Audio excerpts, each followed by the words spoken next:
Hey guys, this video I'll be going over ILS landing for the Hornet. First, you need to set up your carrier. If you click on your carrier, you can choose the ATC frequency right here. You also need to activate the ILS. On your carrier, select waypoint 0 and press Advanced Waypoint Actions. Click Add, go to Perform Commands and select Activate ICLS. Make sure to select your unit and then to select any channel here that you want. You can also activate the TACAN by doing Perform Command, Activate TACAN, selecting the channel and your units. Keep in mind, TACAN is not required to do in ILS landing, but I would highly recommend it because it makes it a lot easier. And in this video, I will be using TACAN with ILS landing at the same time. First thing you need to do is contact the carrier to get them to turn on the runway lights. If you're landing during daytime, then obviously you don't need to do this, but if you're landing during nighttime, this is really important to make sure you can see the runway. If the mission you're playing on has easy comms turn on, then all you need to do is press /, go to ATC, and find your carrier and press inbound. And then if it's nighttime, you'll get a menu option, and one of them is going to say commencing. You need to press that option that says commencing, and then the carrier will turn on their runway lights. If your mission does not have easy comms, then you need to tune in the carrier frequency. Go to one of your radios, use the mouse wheel to scroll it to M for manual frequency. Then you can hold right shift and click K to open the kneeboard, and you can see the frequency for your carrier. All you need to do is type the frequency in and click enter, and then you need to open the menu for the specific radio you're using.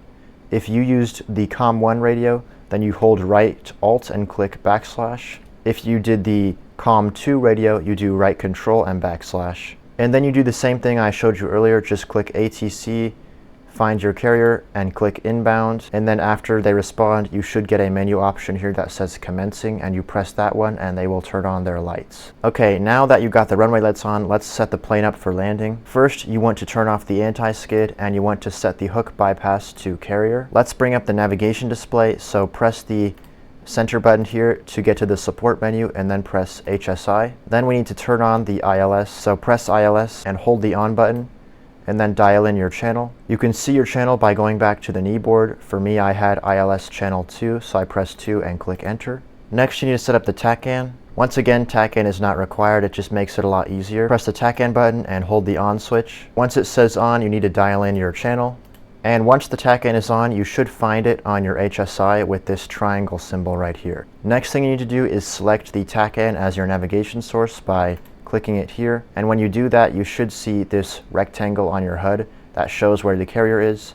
And you also should see the range right here. Next, we need to set the course of the carrier's runway. If you go to the F10 map and click on your carrier, you can see the heading. For me, it's 336 degrees. So to get the course of the runway, you do that -9. 336 minus 9 is 327. Keep in mind, on some multiplayer servers, they don't let you look at the F10 map. If that's the case, then when you contact the carrier on the radio, if you're landing during daytime, they'll tell you the heading of the carrier. And if you're landing during nighttime, they'll tell you the course of the runway. So I'm going to hold down the course switch here until I get course select, and I'm going to type 327 and click enter. And now you can see the direction of the runway on the carrier. If the course select is not working for you, make sure you have TACAN selected. If TACAN is not selected, then you can't do the course select. Next thing you want to do is press the ILS button to turn that on too. And what you want to do is you want to navigate to the carrier. You want to be facing the direction of the carrier, but also lined up with the runway course here. Now, if you have TACAN on with the course dialed in, you're going to see this arrow right here. And since the arrow is to the right, I want to turn my plane a little bit to the right, and the arrow here is going to move to the left. And I want the arrow to be in the middle of my velocity vector, and that means I'm on the correct course for landing. As you can see, let me just get the ILS bars out of the way. As you can see, the arrow is passing through my velocity vector now, so I'm pretty much on the right course for landing. Now, once you get close enough to the carrier, if you have ILS selected here, you're going to see these bars come up. Now, since I started pretty close, the bars were already here for me, but if you start far away, you might only see the TACAN, and then once you get closer, you'll see the ILS bars here. The way the ILS landing works is that you want to have these bars in the middle of your velocity vector. The horizontal bar is above my velocity vector, which means I'm a little bit too low. I need to go up a little bit. And you can see the vertical bar is a tiny bit to the right of my velocity vector, so I need to turn the plane right a tiny bit. And what you want to do is just follow these bars all the way down. Now keep in mind, once you get close enough to see the ILS ILS bars, you don't need to worry about the TACAN or the arrow anymore. You just want to follow the ILS bars instead. As you can see, I'm going to turn to the right a tiny bit and I'm going to go up a tiny bit to try to center out those bars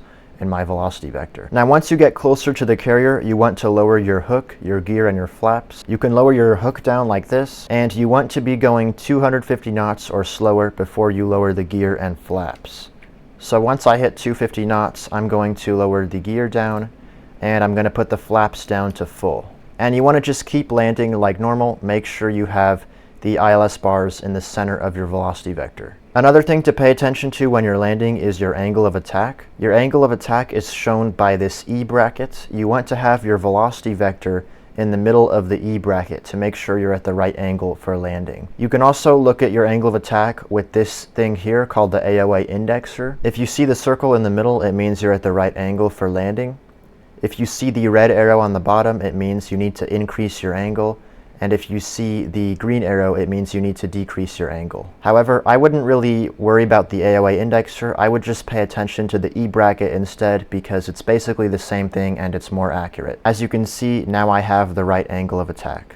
So doing an ILS landing is basically about having the ILS bars centered on your velocity vector while also keeping the correct angle of attack. Also, when you're landing, once you get close to the carrier, you might see this thing come up called the FLOLs. This just tells you if you're at the right altitude. As you can see, the yellow box is below this green line here, which means my altitude is a little bit too low. There's also an actual FLOLs on the carrier, but it's kind of hard to see on a 2D screen, so that's why they have this display that comes up. Now that I'm getting closer to the carrier, make sure that once you hit the deck, you put the throttle to full afterburner, just in case you don't catch the wire so you can take off again. Also, once you get close to the carrier, you might be able to see the runway yourself. Once you can see the runway, if you want, you don't have to follow the ILS bars anymore. You can just land visually. And the way you do that is by putting your velocity vector around the front right part of the runway, which is called the crotch of the carrier. For now, I'm going to continue using the ILS bars.